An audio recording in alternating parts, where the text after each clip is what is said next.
رجب المرجب کا مہینہ اپنے اختتام کو چھو رہا ہے۔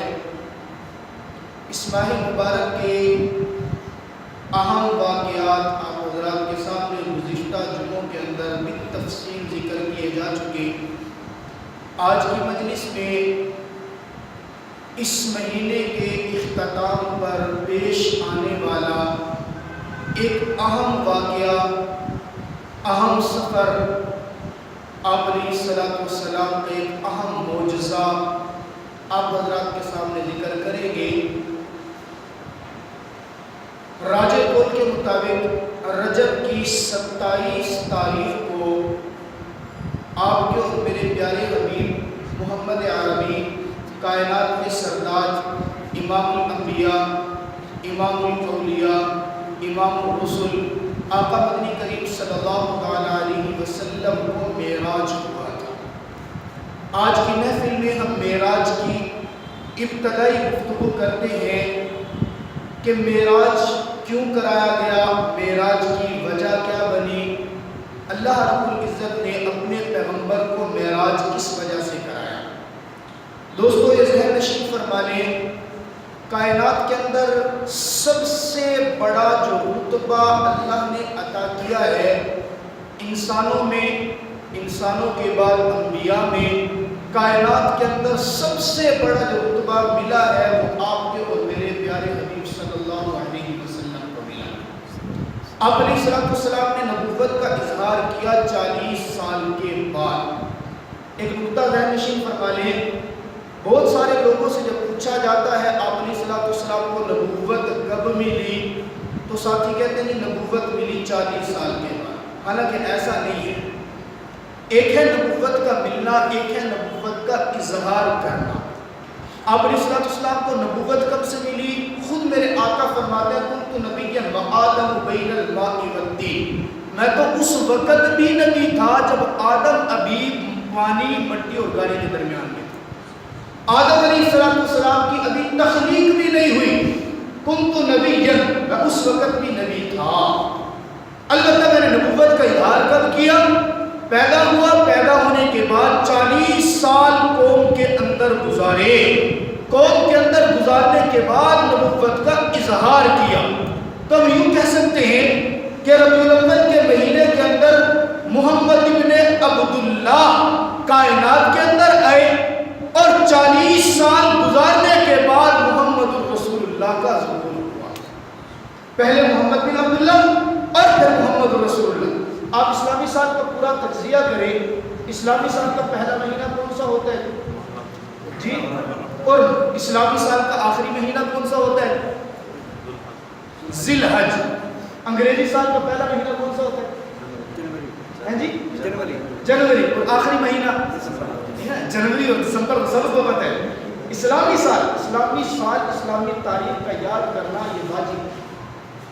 میں کہہ رہا ہوں واجب ہے، بہت سے علماء آپ کو کہتا ہے مستحب ہے، میں پوچھے واجب۔ اپنا تشخصی اگر ہمیں نہیں ہوگا تو ہم کیسے پہچان کرا سکیں گے؟ اسلامی سال کا پہلا مہینہ محرم اور آخری مہینہ ذی الحج۔ یہ ذہن میں رکھیں، اسلامی سال کے پہلے مہینہ بھی قربانی سے اور آخری مہینہ بھی قربانی۔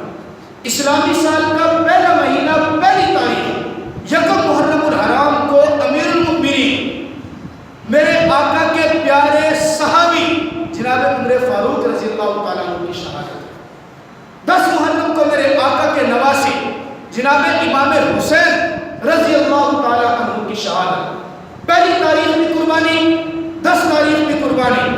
اسلامی سال کا آخری مہینہ ذی الحج کو جناب ابراہیم علیہ السلام کے لختے جگر جناب اسماعیل علیہ السلام کو رب کی دربار میں لٹا کر قربان کیا جا رہا ہے۔ ابتدا بھی قربانی، انتہا بھی قربانی۔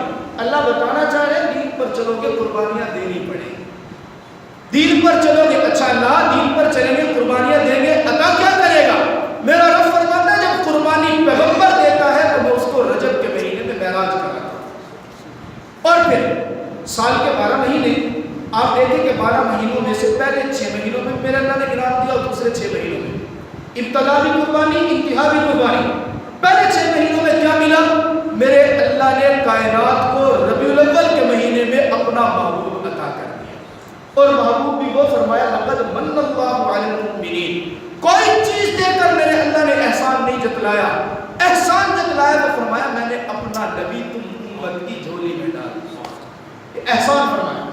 اچھا تو پہلے 6 مہینے میں انعام ہو گیا قربانی کا، آخری 6 مہینے میں قربانی ملی تو انعام کیا، فرمایا سبحان الذی اسریٰ بعبدہ لیلا من المسجد الحرام، میرے پیغمبر نے قربانیاں دی تو پیغمبر کی پریشانیوں کو ختم کرنے کے لیے میں نے زمین سے اٹھایا اور عرش پر بلایا، پہلا آسمان، دوسرا آسمان، تیسرا آسمان، حتیٰ کہ وہاں تک لے گیا جہاں جناب جبریل امین کے پر چلنے لگے، جبریل نے کہا دیا آقا میرے ہاتھ ہے میں آگے نہیں جا سکتا، آگے کون گیا؟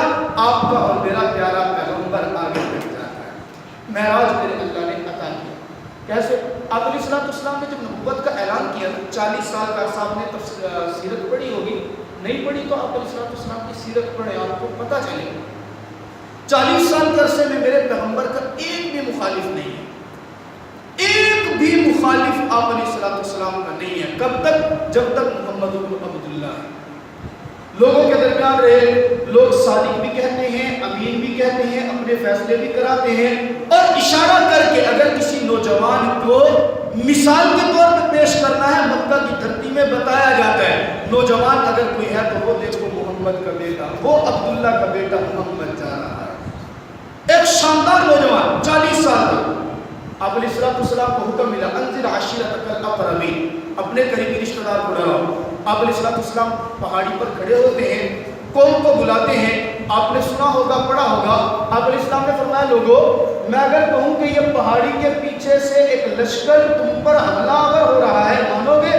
سب نے کہا مانیں گے۔ کیوں مانو گے؟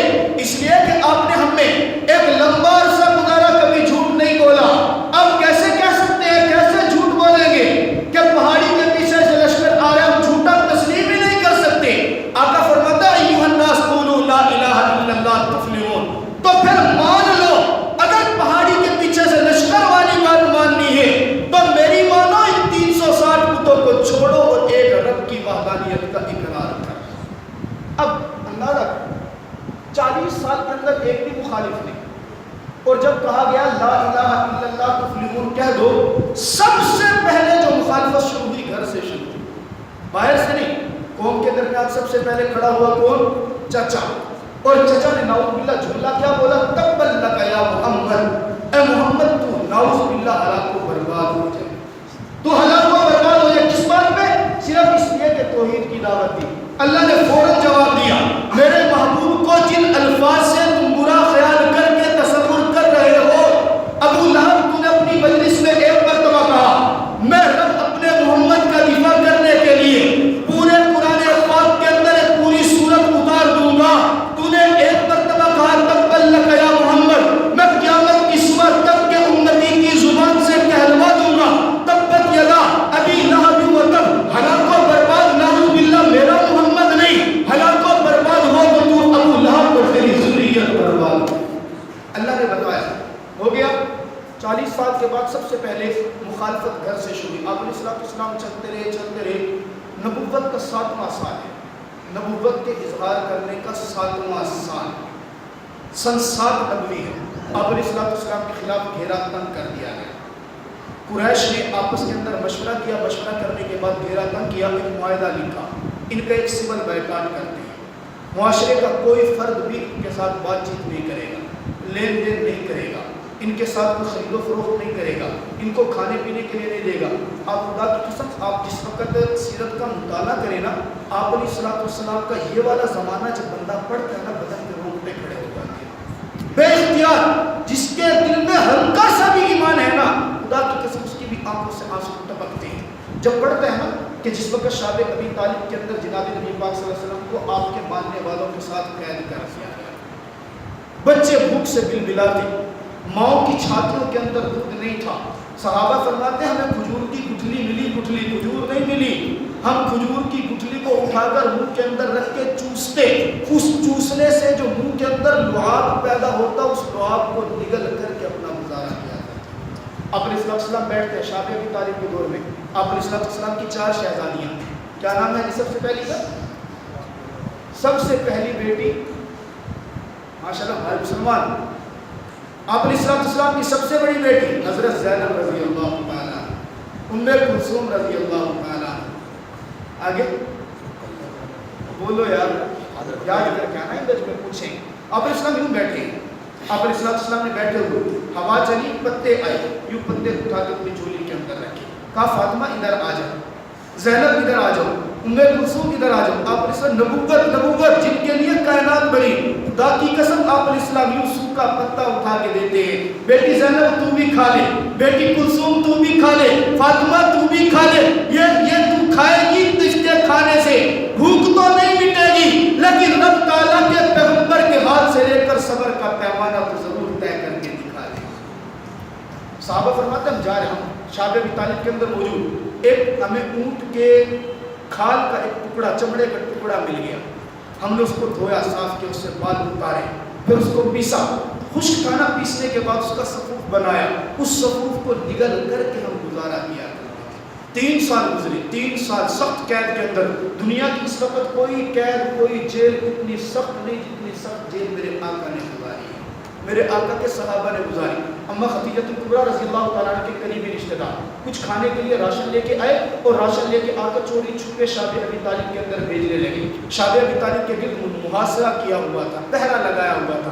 ایک مشرک نے پکڑ لیا اور پکڑ کر کے کہا مانتا ہوں کہ رشتہ دار تیری ہے، کمینے والی تیری ہے، تو اپنے گھر سے کھانا دینے جا رہا ہے لیکن تجھے کھانا دینے کی اجازت نہیں ہے.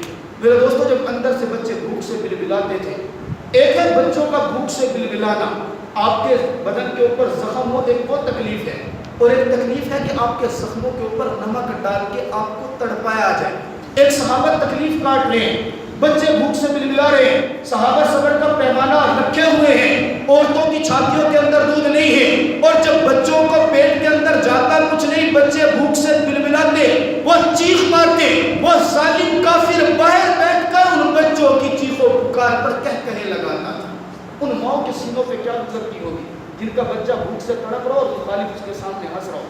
3 سال کا عرصہ گزرتا ہے، آپ علیہ السلام پر وحی اترتی ہے، اے میرے پیغمبر جو آپ کے ساتھ معاہدہ طے ہوا تھا نا، جو آپ کا بائیکاٹ کرنے کا کعبۃ اللہ میں لٹکایا گیا تو وہ پورا معاہدہ دیمک کھا چکی ہے، صرف لفظ اللہ باقی رہ گیا. ان کافروں کو بتاؤ. آپ علیہ السلام اپنے چچا کو بلاتے ہیں، اے میرے چچا جو ہمارے خلاف معاہدہ طے ہوا تھا وہ معاہدہ برقرار رہا ہی نہیں ہے، وہ معاہدے کی تحریر نہیں رہی، اب تو اس کو ختم کیا جائے. چچا کافروں کے پاس آیا، کہا کہ معاہدہ دکھاؤ کہاں پر ہے. معاہدے کو تلاش کیا گیا، معاہدہ نہیں ملا تو صرف لفظ اللہ. چچا ڈٹ گیا، چچا کے ساتھ دوسرے رشتہ دار ملے اور یوں شعب ابی طالب کی گھاٹی اور قید تو ختم ہوتی ہے. سخت ترین قید ختم ہونے کے بعد آپ علیہ السلام معاشرے میں آتے ہیں. میں آپ کو بتا رہا ہوں کہ معراج کیوں کرایا گیا. معراج سے پہلے تکالیف آئی، شعب ابی طالب کی تکلیف ہے. اس سے پہلے میرے نبی کے صحابہ کو تنگ کیا گیا، آپ علیہ السلام کی کمر کے اوپر اوجڑی کو ڈالا گیا، آپ علیہ السلام کے اوپر تشدد کیا گیا. آپ علیہ السلام باہر آتے ہیں، قوم کے ساتھ باہر آئے. اب قوم کے سامنے بیٹھے، ایک پریشانی وہ اور دوسری پریشانی کیا شروع ہوتی ہے. آپ علیہ السلام کے چچا کے پاس وسائے مکہ آ گئے. آپ کا بھتیجا نبوت کا اعلان کرتا ہے، اس سے ایک مرتبہ پوچھ تو لو کہ چاہتا کیا ہے. اگر یہ سرداری چاہتا ہے تو ہم اپنے قبیلوں کا سردار بنا لیتے ہیں. اگر یہ چاہتا ہے کسی خوبصورت نوجوان لڑکی سے شادی کرنا، ہم اپنے علاقے کی جس لڑکی کے اوپر یہ ہاتھ رکھے، ہاتھ رکھنا اس کا کام ہے اور اس کے ساتھ شادی کرنا ہمارا کام ہے. اگر یہ مال چاہتا ہے ہم پورے مکہ کا مال دولت جائیداد اٹھا کر اس کو دیتے ہیں. اس کو پوچھو تو صحیح کہ چاہتا کیا ہے. دوستوں توجہ کرنا، چچا اپنے بھتیجے کو بلا کر کہتا ہے اے میرے بھتیجے، قریش مکہ کے سردار آئے تھے، رؤساء مکہ آ کر پوچھتے ہیں کہ چاہتا کیا ہے.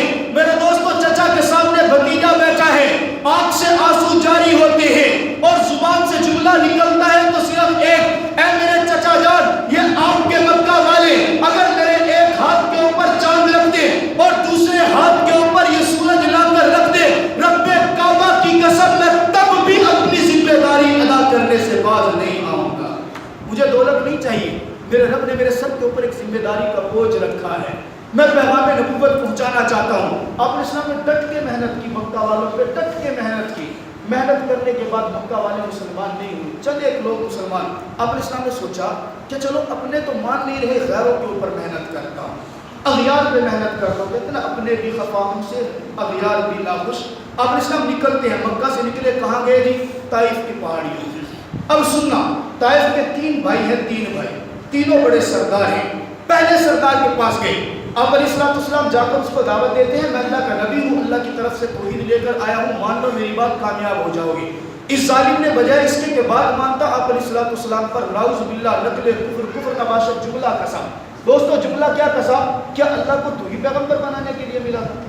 تیرے علاوہ کوئی اور پیغمبر نہیں بن سکتا تھا۔ آپ علیہ السلام نے دل کو سنبھالا، چلے دوسرے بھائی کے پاس جا کر کہا میں اللہ کا پیغمبر ہوں، تیرے پاس رب کا پیغام لے کر آیا، قبول کر لے۔ دوسرا کہنے لگا نعوذ باللہ اگر تو پیغمبر ہے تو مجھے یوں لگتا ہے کہ کعبۃ اللہ کا پردہ چاک ہونے والا ہے۔ استہزاء کیا، مذاق کیا۔ تیسرے نے تھوڑا سا ادب کیا، تھوڑا سا۔ تیسرا کہنے لگا کہ اگر تو واقعی اللہ کا پیغمبر ہے تو تیرے ساتھ بات کرنا میں بے ادبی سمجھتا ہوں، تیرے سامنے بولنا میں بے ادبی سمجھتا ہوں، اور اگر نعوذ باللہ تو اللہ کا پیغمبر نہیں ہے، جھوٹا ہے، تو میں جھوٹوں سے کلام نہیں کرتا۔ خلاصہ کلام یہ کہ تینوں بھائیوں نے دعوت قبول نہیں کی۔ اب دیکھیں، ایک ہے کہ آپ کی بات کو کوئی ٹھکرا دے، کسی کے پاس آپ جائیں، بڑے اعتماد سے جائیں، میری بات مانے گا، وہ آپ کی بات کو ٹھکرا دے، تکلیف اس پہ بھی ہوتی ہے، اور تکلیف اس سے زیادہ اس پہ ہوتی ہے کہ بات نہیں مانی، الٹا آپ کو تکلیف دینا شروع کر دی۔ آپ علیہ السلام واپس آ رہے تھے، تاریخ میں لکھا ہے کہ آپ کے پیچھے انہوں نے اوباش لڑکوں کو لگا دیا۔ اب اوباش لڑکے لگے، یہ آپ کے پیچھے بھاگے، اوباش لڑکوں نے آپ کو پتھر مارے، اور اتنے پتھر مارے کہ پیغمبر کے بدن سے خون جاری ہوتا ہے۔ خدا کی قسم، لکھنے والا اپنے قلم سے لکھتا ہوا لرزتا ہے، ہاتھ کانپتا ہے، بڑھتے ہوئے آنکھ سے آنسو نکلتے ہیں۔ پیغمبر کے بدن سے خون نکلا، خون نکلتے نکلتے پاؤں کے اندر پہنچا، اور پاؤں کے اندر خون اتنا جمع کہ میرے پیغمبر کی جوتی مبارک پاؤں سے چپک گئی۔ میرے آقا چلتے چلتے تھک کر ایک درخت کے سائے میں بیٹھے، ظالم نے بغل کے اندر ہاتھ ڈالا اور یوں میرے پیغمبر کو کھڑا کر کے پھر بھگانا شروع کیا۔ ادھر سے میرے آقا ایک سائے کے اندر بیٹھتے ہیں، بھوکے پیاسے ہیں، بدن کے اوپر تکلیفیں سہ رہے ہیں۔ دوستوں کس کے لیے؟ آپ کے لیے اور میرے لیے۔ پتھر کھائے تو آپ کے لیے اور میرے لیے، تکلیف اٹھائی تو آپ کے لیے اور میرے لیے، صرف اس لیے کہ یہ دین میری امت کے آخری نوجوان تک پہنچے، اسے پتا چلے کہ پیغمبر نے دین کیسے پہنچایا۔ پیغمبر تکلیف برداشت کرتے رہے، ایک جگہ پر بیٹھ کر میرے آقا آسمان کی طرف نظر اٹھا کر دعا کرتے ہیں، اللہ میں مجھ سے کیا ہو گیا؟ لگتا یوں ہے کہ تو مجھ سے ناراض ہے۔ اللہ اگر تو ناراض ہے مجھے ایسے لوگوں کے پاس تو نہ بھیجنا جو میری بے حرمتی کرتے ہیں، مجھے تکلیف دیتے ہیں۔ اللہ اگر تو ناراض ہے میں ان لوگوں سے پہلے، سب سے پہلے تجھے راضی کرنا چاہتا ہوں۔ دوستوں تاریخ لکھتی ہے میرے آقا کے ہاتھ ابھی دعا سے نیچے نہیں ہٹے تھے، میرے رب نے آسمان سے جناب جبریل امین کو بھیجا۔ جبریل نے آ کر کہا اے محمد عربی، رب کی محبت کو، رب کی غیرت کو جوش آتا ہے، میرا اللہ آپ سے پوچھتا ہے اے میرے لال، میرے محبوب بتا، اگر اس بستی کو تباہ و برباد کرنا ہے میں ابھی ہوا چلاتا ہوں اور پوری بستی کا نام و نشان ختم کر دیتا ہوں۔ اب دوستو آپ کو اور مجھے کوئی تکلیف پہنچائے نا، ہماری شادیوں میں، غمیوں میں، خوشی میں ہمارے پر کوئی تکلیف پہنچے، ہم سالہ سال یاد رکھتے ہیں، کبھی موقع آ جائے تو اس کو یاد کراتے ہیں، فلاں موقع پہ تم نے مجھے یوں تکلیف پہنچائی۔ پیغمبر کی رحمت کا انداز دیکھیے، یہ طائف کے موقع پہ تکلیف 10 سال کے بعد، ابھی طائف کا واقعہ ختم ہونے کے 10 سال کے بعد اماں عائشہ صدیقہ رضی اللہ تعالیٰ نے پوچھتے ہیں آقا آپ کو پیغام نبوت پہنچانے کے اندر سب سے زیادہ تکلیف کہاں پہنچی؟ کوئی واقعہ آپ کو ایسا بھی یاد ہے جس کی تکلیف آج تک محسوس؟ صرف اتنی بات پوچھی، پیغمبر حوصلے والے آنکھ سے آنسو نکلتے ہوئے اماں عائشہ صدیقہ کو فرماتے ہیں اے میری ننھی عائشہ، مجھے آج تک طائف کے پہاڑوں میں پہنچنے والی تکلیف نہیں ہوئی، 10 سال کے بعد بھی تکلیف یاد۔ لیکن فرشتہ آیا، یا رسول اللہ آپ اجازت دیجئے، 2 پہاڑیں ان کے درمیان گھاٹیاں میں دونوں کو ملا دوں، ان کو نام نشانی ختم ہو جائے۔ پیغمبر کیا کہتے ہیں؟ نا نا نا جبریل، ایسے نہیں کرنا، ایسے نہیں کرنا، میں جانتا ہوں کہ یہ لوگ مجھے نہیں پہچانتے، اللہ یہ لوگ مجھے نہیں جانتے، ان کو میں معاف کرتا ہوں۔ صرف معاف نہیں کیا، ہاتھ اٹھا کر دعا کرتے ہیں اللہم اہد قومی فإنہم لا یعلمون، اللہ یہ لوگ مجھے نہیں جانتے تو ان کی قسمت میں ہدایت کے فیصلے نہیں ہوتے۔ اندازہ کیجیے اتنی تکلیفیں سہنے کے بعد بھی میرا پیغمبر فرماتا ہے اللہ ان کے لیے ہدایت کے فیصلے لکھ دے۔ سفر ختم ہوا، تکلیف ختم ہوئی، آپ علیہ السلام اپنی پھوپھی کے گھر ام ہانی کے گھر کے اندر آتے ہیں اور آ کر چارپائی پر لیٹتے ہیں، تکلیفوں سے ٹوٹا ہوا بدن چور چور ہے، بڑے پریشان ہیں، دعا کیا کرتے ہیں؟ اللہ کاش میرا بھی کوئی دوست ہوتا، اللہ میرا کوئی دوست ایسا ہوتا جو ہم کے اندر میرا سہارا بنتا، اللہ مجھے کوئی دوست ایسا بھی دے دے جو میرے ساتھ میرا تعاون کرے، جو پریشانی کے وقت کے اندر مجھے حوصلہ دے، میں جس کے ساتھ بیٹھ کر اپنی باتیں کر سکوں۔ میرا پیغمبر دعا کرتا ہے، میرے رب کو آسمان پر جلال آیا، اسی وقت کے اندر جناب جبریل امین کو بھیجا، جناب جبریل امین آتے ہیں، میرے آقا چارپائی پر لیٹے ہوئے، جبریل آ کر یوں میرے آقا کے نیچے پاؤں کے تلیوں کو چومتے ہیں اور چوم کر کہتے ہیں یا رسول اللہ ان ربک یشتاق الیک، اے پیغمبر میرا رب آپ سے ملاقات کرنے کے لیے مشتاق بیٹھا ہے، اے پیغمبر میرا رب آپ کو زمین پر نہیں اوپر آسمانوں پر بلا رہا ہے، آپ سے ملاقات کرنا چاہتا ہے۔ میرے دوستو جب بندہ کوئی پریشان ہونا تو قریبی دوست کیا کہتا ہے؟ چھوڑ یار کام کو چھوڑ، چل بازار میں چلتے ہیں، آؤٹنگ کرا کے لاتا ہوں، تو کچھ کھلاتا پلاتا ہوں، ظاہر سیر کراتا ہوں، ذرا ذہن فریش ہوگا۔ یہ دوست دوست کو کہتے ہیں ادھر میرے آقا تکالیف برداشت کرتے کرتے کرتے کرتے جب دعا کرتے ہیں نا اللہ مجھے بھی کوئی دوست عطا کر دے، جس وقت میرے پیغمبر کو جناب جبریل امین نے آ کر کہا ہوگا ان ربک یشتاق الیک، اے میرے پیغمبر میرا رب تیری محبت کا مشتاق ہے، اندازہ تو کرو میرے پیغمبر کو خوشی کتنی ہوئی ہوگی۔ پھر میرے پیغمبر کو جناب جبریل امین لے کر گئے، براق سواری تیار کر کے لائے اور براق پر بٹھا کر وہ سفر پر لے کر گئے جس کو سفر معراج کہتے ہیں۔ سفر کیسے شروع ہوا؟ یہاں سے یاد رکھنا، ام ہانی کے گھر جبریل امین آ گئے۔ اب سفر کی ابتدا کیسے ہوتی ہے؟ اگلے جمعے آپ بھی وقت پہ تشریف لائیں، میں بھی وقت پہ آؤں گا انشاءاللہ، پھر محبت کے اندر بیٹھ کے آپ کو پیارے نبی کا پیارا سفر معراج سنائیں گے، آپ محبت سے سنیں گے، یقیناً ایمان تازہ ہوگا۔ اللہ تعالیٰ